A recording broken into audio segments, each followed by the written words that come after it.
وہ کیونکہ کھانے پینے کی الجھنوں سے محفوظ ہے، تو جس سے محبت کرتا ہے اسے بھی اس الجھن سے نکالنا چاہتا ہے۔ فلسفہ مبتلات روزہ کا فلسفہ ایک ہی ہے کہ اللہ اپنے آپ سے قریب کرنا چاہتا ہے، اور وہ ان الجھنوں سے دور ہے، وہ ان سے مبرہ ہے، وہ ان سے منزہ ہے، تو اس کے محبت کا طریقہ تو کچھ اور ہے۔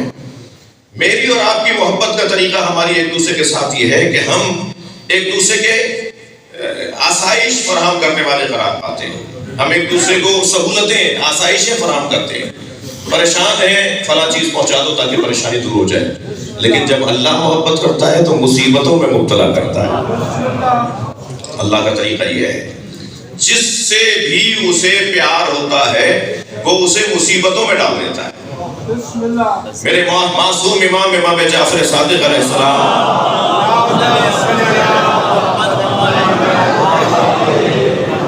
ارشاد فرما رہے ہیں کہ اگر 40 دنوں میں ایک مرتبہ بھی تم پر مصیبت نہ آئی ہو تو اپنے ایمان کی تجدید کرو، تم مومن نہیں رہے۔ وہ مومن ہی نہیں ہے جس کی زندگی میں 40 دنوں میں ایک مرتبہ پریشانی نہ آئے۔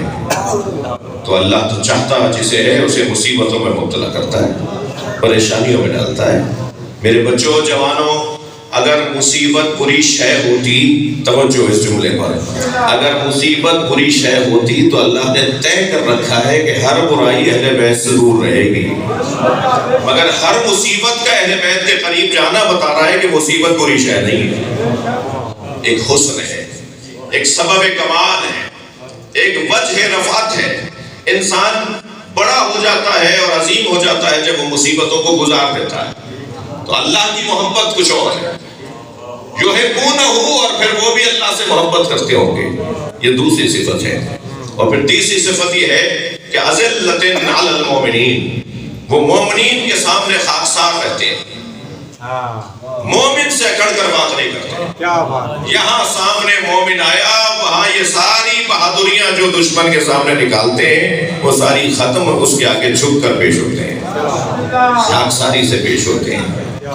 جی نفرت ہوتی ہے ان میں، خاکساری ہوتی ہے ان میں تواضع ہے، مومن کو دیکھ کر وہ تکبر نہیں کرتے۔ مومن آ گیا، اس کے دل میں علی بستا ہے، سامنے وہ کھڑا ہے جس کو دل میں سیدہ کی محبت ہے، یہ حسین کا ماننے والا ہے، اس سے لڑنا کیسا ہے، یہ اہل بیت کا چاہنے والا ہے، اس سے میرا جھگڑا کیسا ہے۔ مومنوں کی ایک علامت یہ کہ یہ مومنین کے سامنے خاکسار رہتے ہیں۔ میں ایک بہت بڑی آبادی میں حاضر ہوا ہوں، یہ دیکھنے میں آتا ہے اکثر ایسی ہماری آبادیوں میں کہ اپنا ساری توانائی اپنوں پر ہی خرچ ہو۔ تو میں ان سے مخاطب ہوں، ایک مجلس یقیناً انشاءاللہ دتا میں پڑھ رہا ہوں، لیکن انشاءاللہ دتا کے لیے نہیں پڑھ رہا کیونکہ کیمرہ رکھا ہوا ہے، نہ جانے کون کون اس وقت مجلس سن رہا ہوگا یا سن لے گا۔ میرے عزیزوں، میرے بچوں، اپنی توانائیاں اپنوں پہ خرچ نہیں کرو۔ میں جس توانائی کی بات کر رہا ہوں آپ سمجھ رہے ہیں، اپنی توانائیاں بچا کے رکھو کہ جب امام ظہور فرمائے تو پھر امام کو ان توانائیوں کی ضرورت ہے کہ جس کو چوتھی صفت کے طور پہ قرآن نے بیان کیا ہے، اعزۃ علی الکافرین، مگر کافروں سے اکڑ کر بات کرتے ہوں، مومنین کے سامنے خاکسار اور کافروں کے سامنے اکڑ کر بات کرنے والے۔ یہ چوتھی صفت ہے ان لوگوں کی کہ جو صاحبان اور حاملان ولایت خدا اور ولایت رسول خدا اور ولایت علی قرار پائیں گے۔ پانچویں صفت، یجاہدون فی سبیل اللہ، وہ اللہ کی راہ میں مسلسل جہاد کرنے والے ہوں گے، مسلسل کوشش کرنے والے ہوں گے۔ اہل علم تشریف فرما ہے، اہل دقت بیٹھے ہوئے ہیں، یہاں جہاد سے مراد جہاد بالسیف نہیں ہے، مطلق جہاد ہے۔ اور مطلق جہاد کا اگر میں ترجمہ کروں تو یوں کروں گا کہ اپنی صلاحیتوں کو اللہ کی خاطر استعمال کرنا، اللہ کی راہ میں اپنی صلاحیتوں کے استعمال کو جہاد کہا جاتا ہے۔ لہذا کبھی جہاد بالقلم ہوگا، کبھی جہاد بالسیف ہوگا، کبھی جہاد مع النفس ہوگا، کبھی جہاد بالنفس ہوگا، کبھی جہاد بالقلم ہوگا، کبھی جہاد باللسان ہوگا، اور کبھی مردوں کا جہاد ہوگا تو کبھی خواتین کا جہاد ہوگا۔ ہر حال میں ہر شخص جب اپنی صلاحیتوں کو اللہ کی خاطر خرچ کرے تو یہ جہاد ہے۔ جدوجہد ہے، کوشش ہے، مجاہدت ہے، جہاد ہے۔ اور قرآن مجید کی اور آیات میں بھی ہماری اس بات کی طرف رہنمائی کی ہے کہ جہاد صرف جہاد بالسیف نہیں ہے۔ سورہ مبارکہ حجرات کی 15ویں آیت میں انما المؤمنون الذین آمنوا باللہ ورسولہ ثم لم یرتابوا وجاہدوا باموالہم وانفسہم، وہاں پہ اموالہم وانفسہم کہہ کر اللہ نے ہماری رہنمائی کی ہے کہ جہاد بالمال بھی ہے، جہاد بالنفس بھی ہے، جہاد مال نفس بھی ہے۔ زبان اگر اچھی ہے تمہاری، تم بولنا اچھا جانتے ہو، تو اس زبان کے ذریعے سے لوگوں تک پیغام پہنچاؤ، یہ جہاد باللسان ہے۔ پھر مردوں کے لیے اگر جہاد بالسیف، میدان میں اتر کے اللہ کی خاطر تلوار چلانا ہے، تو خواتین کے اوپر جہاد بالسیف کو ثابت کر دیا۔ اس کا یہ مطلب نہیں ہے کہ وہ مجاہد نہیں ہو سکتی، نہیں، ان کے لیے کہا کہ حسن جہاد المرأہ حسن التباعد، خاتون کا بہترین جہاد یہ ہے کہ وہ اپنے شوہر کے ساتھ اچھا سلوک رکھے۔ بہترین سلوک ایک خاتون کا اپنے شوہر کے ساتھ، یہ اس کا بہترین جہاد ہے۔ جی ہرگز میں یہ نہیں کہہ رہا کہ حدیث یہ کہہ رہی ہے کہ شوہر کے ساتھ جہاد، کہنے لگے مولانا پہلے ہی گھر ہمارا میدان جہاد بنا ہوا ہے، آپ نے اور حدیث سنا دی۔ ایک صلوات ہدیہ کریں ذرا نبی کے ذات پر۔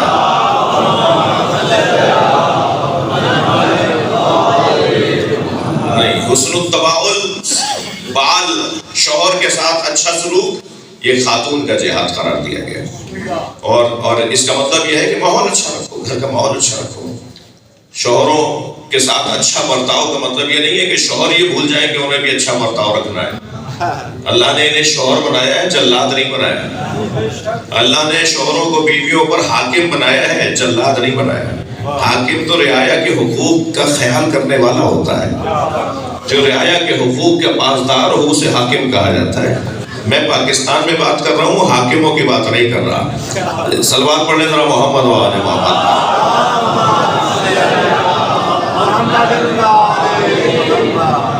جی تو جہاد مطلقاً جہاد، وَيُجَاهِدُونَ فِي سَبِيلِ اللَّهِ، مسلسل اللہ کی راہ میں جہاد کرنے والے۔ اور چھٹی صفت بیان ہوئی لا يخافون لومۃ لائم، وہ ملامت کرنے والوں کی ملامت سے خوف زدہ نہیں ہوتے، کیا بات ہے، ذمہ داری ادا کرتے ہیں چاہے پوری دنیا ان کی مخالف ہو جائے، چاہے سب اس کی مخالفت کر رہے ہو، مگر وہ مطمئن ہوتے ہیں کہ ہمیں ملامت کرنے والوں کی ملامت سے کوئی خوف نہیں ہے۔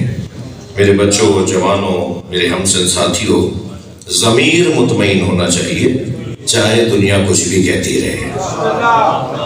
آپ سب کو راضی نہیں کر سکتے، آپ سب کو خوش نہیں کر سکتے، سب آپ سے راضی ویسے بھی نہیں ہوں گے۔ سب کو راضی کرنا میرا اور آپ کا کام بھی نہیں ہے۔ سب کو راضی کرنے والا کسی کو راضی نہیں کر سکتا۔ ہمیں امام حسین کے دیے ہوئے فارمولے پر عمل کرنا چاہیے، یا اللہ جس نے تجھے پا لیا اس نے کیا کھویا۔ صلوات پڑھنے مولا حسین کے ذات پر۔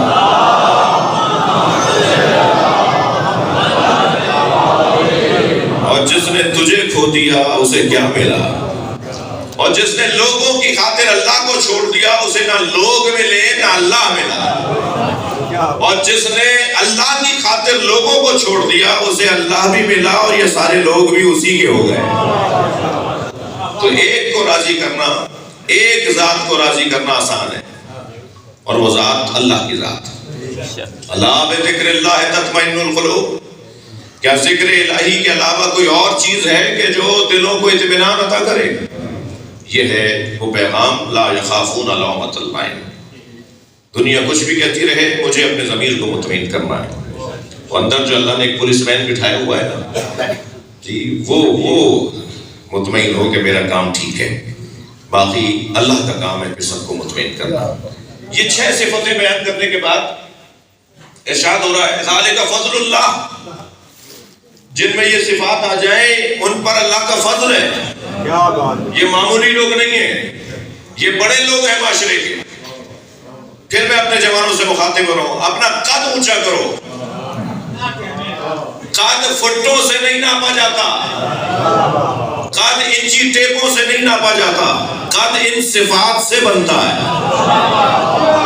ہم ان صفات کے حامل بن جائیں، ہم قد آور ہو جائیں گے، ہم بڑے لوگ ہو جائیں گے۔ لگے. ہمیں اللہ بڑا دیکھنا چاہتا ہے, اللہ ہمیں عظیم دیکھنا چاہتا ہے. بعض لوگوں نے تو بڑا اور چھوٹے کا معیار ہی کچھ اور بنایا ہوا ہے. جس کے پاس بڑی گاڑی ہے وہ بڑا آدمی, جس کے پاس مہنگا گھر وہ بڑا آدمی, جو مہنگے کپڑے پہن کر آ گیا اس سے پہلے سلام پڑھ کے ہم کریں گے کہ بڑا آدمی آ گیا. یہ کسوٹیاں ہی نہیں ہیں. میں اور آپ جس جگہ بیٹھے ہیں یہاں اینک تبدیل کروائی جاتی ہے. تھوڑی گردن ہلا دیجیے, بات جا رہی ہے. ہم جہاں بیٹھے ہیں نا مجلس اعظم, یہاں اینک تبدیل کروائی جاتی ہے. یہاں بیٹھنے والوں کے دید بدلتے ہیں. یہاں بیٹھنے والا وہ دیکھتا ہے جو کربلا دکھانا چاہتے ہیں. جی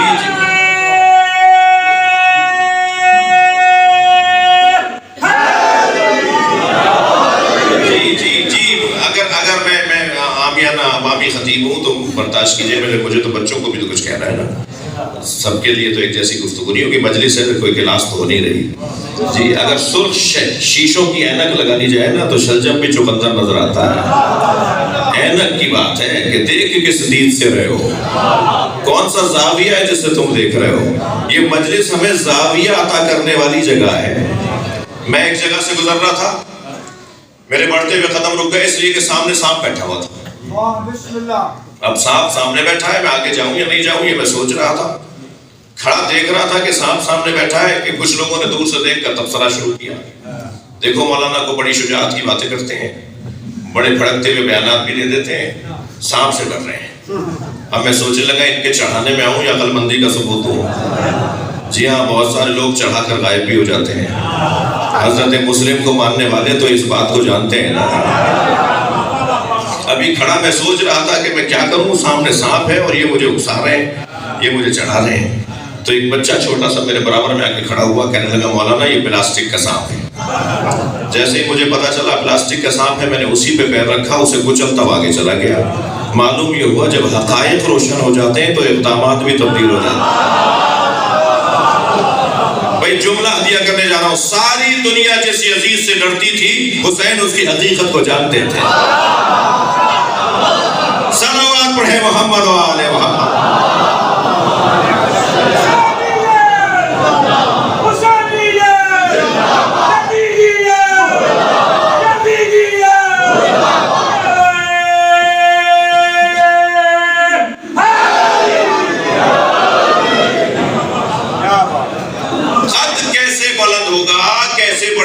بنیں گے پیسے کی بنیاد پر, گاڑی بنگلے کی بنیاد پر.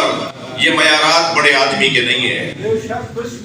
اللہ نے ویسے ہی اپنے فقیروں کو, اپنے ولیوں کو فقیروں میں اور فقیروں کو ولیوں میں رکھا ہے. ہمیں ان عنوانات کے ساتھ تو کسی کا احترام, بے احترامی تو کسی کی نہیں ہونی چاہیے, لیکن احترام اس بنیاد پہ نہیں ہونا چاہیے. جی یہ کوئی عنوان نہیں ہے. ویسے بھی ہم اس وقت ایک کیفیت میں ہیں, ہم سب کپڑے پہنے بیٹھے ہیں. گردن ہلا دیجیے. ہم سب کپڑے پہنے بیٹھے ہوئے ہیں. عربی زبان میں کپڑوں کو لباس کہتے ہیں, ہم بھی بولتے ہیں مگر یہ عربی کا لفظ ہے. اور لباس کے دو معنی لغت میں لکھے ہیں, ان میں سے ایک معنی ہے دھوکہ. لباس یعنی دھوکہ, فریب. ابھی ہمارا بچہ دنیا میں آیا نہیں ہوتا, ہمارے گھر کی بڑی بوڑھیاں لباس تیار کر رہی ہوتی ہیں. دنیا کا پہلا تحفہ دھوکہ.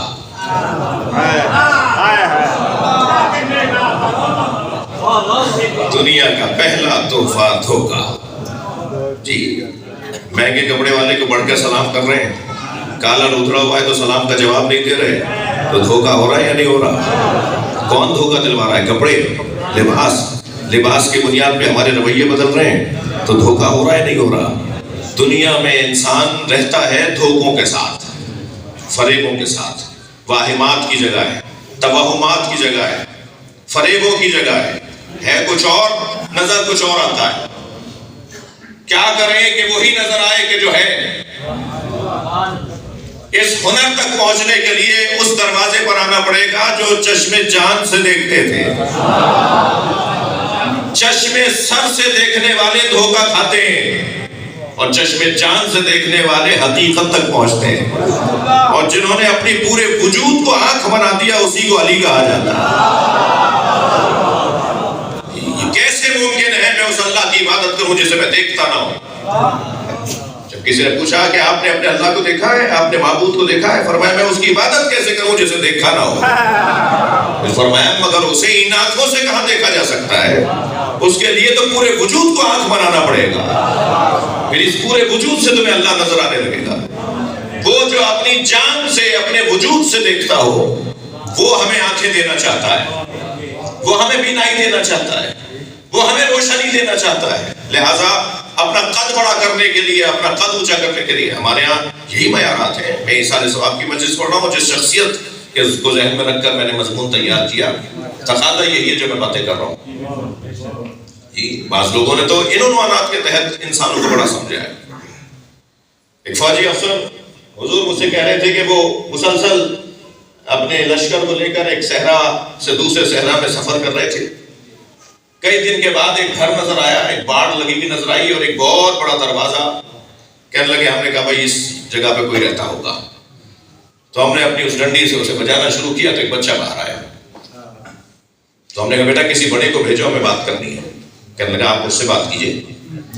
ہم نے پھر کہا کہ آپ کسی اور کو بھیج دیجئے, آپ کے گھر میں جو بڑا ہو اسے لے آئیے. اس نے کہا آپ کہیے تو صحیح ہے, آپ کو کام کیا ہے مجھ سے کہیے. پھر کہنے لگے, میں نے پھر کہا کہ کسی بڑے کو بھیج دیجئے. تو وہ گھر میں گیا اور اونٹ کو پکڑ کر لے آیا. کہنے لگے ہمارے گھر میں یہی بڑا ہے. آپ جس بڑے کی تلاش میں وہ تو یہ ہے. تو اگر ہم بڑے اور چھوٹے کا معیار یہ بنائیں گے تو پھر جانور تو انسان سے بڑا ہے. جی ہاتھی سے بڑا, یہ قرآنی پیغامات ہیں, یہ حدیث کے پیغامات ہیں جو میں عرض کر رہا ہوں. پھر ہاتھی سے اونٹ سے بڑا تو کوئی بھی نہیں ہے, تو پھر بڑا وہ ہونا چاہیے. لیکن نہیں, قرآن نے کہا بڑا وہ ہے جن میں یہ 6 صفات ہو. ذالک فضل اللہ. صلوات پڑھیں محمد و آل محمد.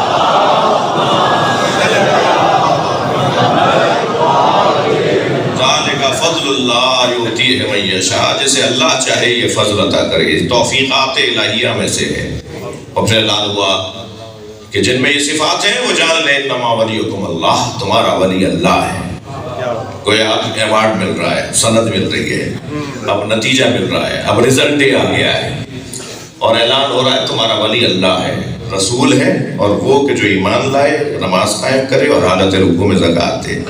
اور یہ کہنے کے بعد اب تم تینوں ولایتوں کے حامل ہو گئے, تو جان لو وَمَن يَتَوَلَّ اللَّهَ وَرَسُولَهُ وَالَّذِينَ آمَنُوا. جو اللہ, رسول اور مومنین یعنی علی کی ولایت میں رہے, اطاعت گزار رہے, وہی فَإِنَّ حِزْبَ اللَّهِ هُمُ الْغَالِبُونَ. تو جان لو کہ اللہ کا گروہ ہی ہمیشہ غالب رہنے والا ہے. آپ علی والے دنیا میں 20-25% سے زیادہ نہیں ہیں, مگر آپ 20-25% غالب ہیں, اس لیے کہ آپ کے دلوں کا حاکم علی ہے. بڑی بڑی طاقتیں گھبراتی ہیں 2-2.5 ملکوں سے. صلوات پڑھیں ذرا محمد و آل محمد.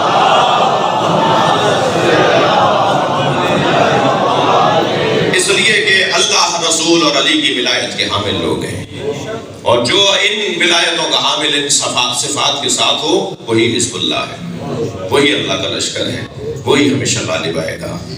اللہ ہماری ایسی شخصیات کو جو ہمیں چھوڑ کر جا رہی ہیں, ان کی زندگی پر عمل کر کے نئی, بہتر اور زیادہ مضبوط شخصیات عطا فرمائے. حسین گئے مگر زین العابدین چھوڑ کر گئے. امام زین العابدین گئے مگر امام محمد باقر چھوڑ کر گئے. آج بھی اس حسین کے انتظار میں ہیں ہم, جن کے لیے خود امام حسین نے فرمایا لو ادرکتہ لختمت ایام حیاتی. اگر میں نے مہدی کو پا لیا ہوتا. یہ کون کہہ رہا ہے؟ یہ امام حسین کہہ رہے ہیں. جب کسی نے امام حسین سے پوچھا حل ولد المہدی, کیا مہدی کی ولادت ہو گئی؟ تو فرمایا اگر میں نے مہدی کو پا لیا ہوتا تو میں حسین اپنی ساری زندگی مہدی کی خدمت کے لیے وقف کر دیتا. لہذا ایک جانے والا بعد میں بہتر چھوڑ کے جا رہا ہے, اور مسلسل اللہ کا کام ہے کہ وہ ہدایت کے نظام کو محفوظ رکھے. چلیے میرے عزیزو، میرے بھائی علی عباس، ان کے بھائی، ان کے اور فرزندان، خود مرحوم مغفور کی برادران، رفقا، ساتھی، دوست، مجھے بڑا خاص ثاقب بھائی سے تعلق تھا، خود سال کے زمانے سے، پھر قم میں، پھر پاکستان آنے کے بعد ایک بہترین مضبوط شخصیت سے ہم محروم ہوئے ہیں، مگر ہمارے لاکھوں ثاقب اکبر حسین پر قربان آج ان کی ترحیم کی مجلس میں جس کا ذکر ہو رہا ہے وہ بڑا ہے جسے حسین کہا جاتا ہے۔ میں مرحوم کے بچوں سے ایک جملہ کہتا ہوا مجلس کو تمام کروں کہ بھائی، آپ نے یقیناً جنازہ اپنی آنکھوں سے دیکھا اور وہاں دفنایا کہ جہاں خواہش تھی، کیسے لوگ لپٹ لپٹ کے آپ کو پرسہ دے رہے ہوں گے۔ آج جیلوں کی مجلس میں، اگرچہ مجلس کا یہ وقت رائج نہیں ہے، اس کے باوجود امام بارگاہ بھرا ہوا ہے، کتنے لوگ پرسہ دینے آئے ہیں۔ سلام ہو حسین کے بچوں پر، اجرکم اللہ، کہ کوئی تماچا مارتا تھا، کوئی سکینہ پہ تازیانہ اٹھاتا تھا۔ اجرکم اللہ، اجرکم اللہ۔ جنہیں رونا آ رہا ہے اپنی آوازوں کو آزاد کریں گے۔ جب آپ مجلس میں بلند آواز سے روتے ہیں، امام جعفر صادق دعا دیتے ہیں، یا اللہ یہ ہمارے عامر کو زندہ کر رہا ہے۔ سلام ہو حسین کے بچوں پر، سلام اس زوجہ پر بھی ہو جو اپنے شوہر کے لاشے پر آئی ہیں اور لاشا دھوپ میں دے کر آئی ہیں، اور جب لاشے سے جناب رباب کو اٹھایا گیا تو مڑ کر دیکھا اور فرمایا میرے والی میں تمہارے لیے کچھ نہیں کر پائی، مگر تمہارے لاشے سے تم سے وعدہ کر کے جا رہی ہوں جب تک زندہ رہوں گی کبھی سائے میں نہیں بیٹھوں۔ اجرکم اللہ، اجرکم اللہ۔ وہ ایک بہن بھی تو لاشے پہ آئی ہے جس سے دیکھا نہیں گیا اپنے بھائی کا لاشا، آواز دے کر کہا انت اخی زینب، کیا تم ہی زینب کے بھائی حسین ہو؟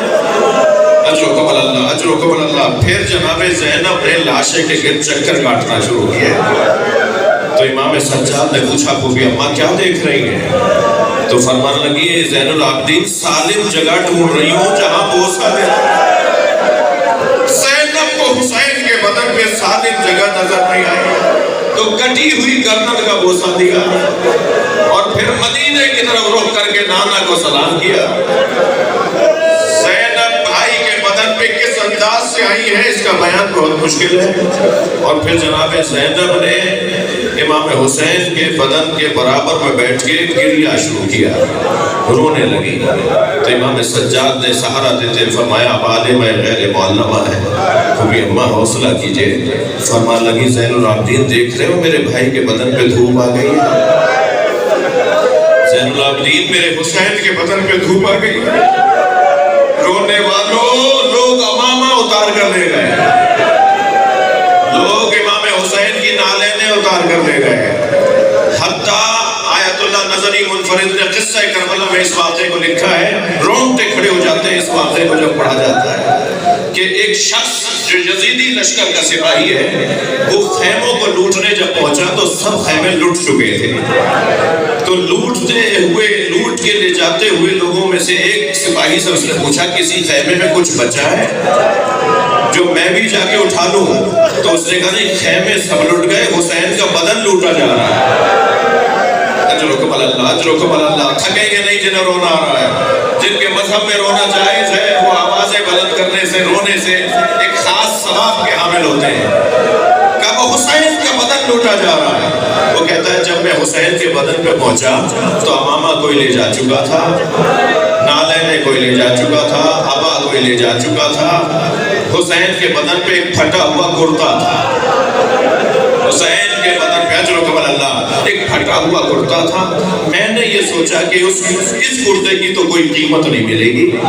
وہ کہتا ہے کہ میں حسین کو چھوڑ کے جانے لگا تو اچانک میری توجہ ہوئی کہ حسین نے اس کرتے کو روکنے کے لیے کمر میں پٹکا باندھا ہوا ہے، تو تو میں نے کہا اس پٹکے کی قیمت مجھے مل جائے گی؟ تو کہتا ہے میں حسین کے مقتول مجروح بدن کے برابر میں بیٹھ گیا اور میں نے چاہا کہ وہ پٹکا کھولوں، تو جب میں گرہ کھولنے لگا تو حسین کا ہاتھ اٹھ کر آیا اور حسین کا ہاتھ گرہ پر آ کے رک گیا۔ کہتا ہے میرے اندر طاقت کم نہیں تھی، میں بڑے سپاہیوں پہلوان سپاہیوں میں سے تھا، میں نے اپنی مکمل طاقت سے حسین کا ہاتھ ہٹانا چاہا مگر حسین کا ہاتھ اس پٹکے کی گرہ سے ہٹتا نہیں تھا۔ سنیں گے ذرا، روایت تمام نہیں ہوئی یہاں پر، روایت کہتی ہے وہ کہتا ہے میں نے خنجر نکال کے حسین کا ہاتھ کاٹ دیا۔ رونا اس بات کا ہے کہ زینب نے کیسے دیکھا ہوگا مقطع الاعضاء، نانا آپ کے حسین کا جوڑ علیحدہ کر دیا۔ اجرکم اللہ، اجرکم اللہ۔ یہ روایت ذرا مکمل ہو جائے، میں اپنے بیان کو ایک منزل تک پہنچاؤں۔ جناب زینب نے اس حالت میں اپنے بھائی کا بدن دیکھا، امام کی پسلیاں کمر سے نکل رہی تھی۔ اجرکم اللہ، جناب زینب سے دیکھا نہیں جا رہا تھا، بیٹھ گئی اپنے بھائی کے بدن کے برابر میں اور امام سجاد سے فرمانے لگی زین العابدین دیکھ رہے ہو میرے بھائی کے بدن پہ دھوپ آ گئی ہے اور میرے سر پہ چادر نہیں ہے۔ اے زین العابدین، اے میرے بچے، میں 3 سال کے سن کی تھی، اپنے گھر کے صحن میں سو رہی تھی، سارے صحن میں دھوپ آ گئی تھی مگر میرے اوپر سایہ تھا، تو مجھے تعجب ہوا کہ یہ سایہ کیسا ہے۔ جب میں نے پہلو بدل کے دیکھا تو یہی بھائی تھا جو چادر پکڑے، نہ جانے میرا بھائی کب سے میرے اوپر چادر کا سایہ کیے ہوئے تھا کہ میری بہن پہ دھوپ نہ آ جائے۔ اب بتاؤ زینب کہاں جائے؟ حسین کے بدن پہ دھوپ آ گئی۔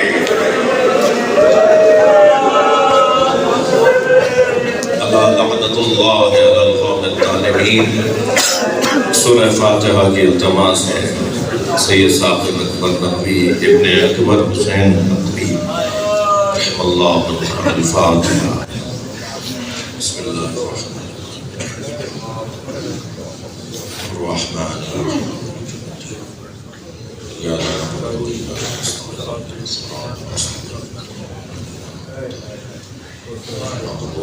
نستعین۔ بسم اللہ الرحمن الرحیم۔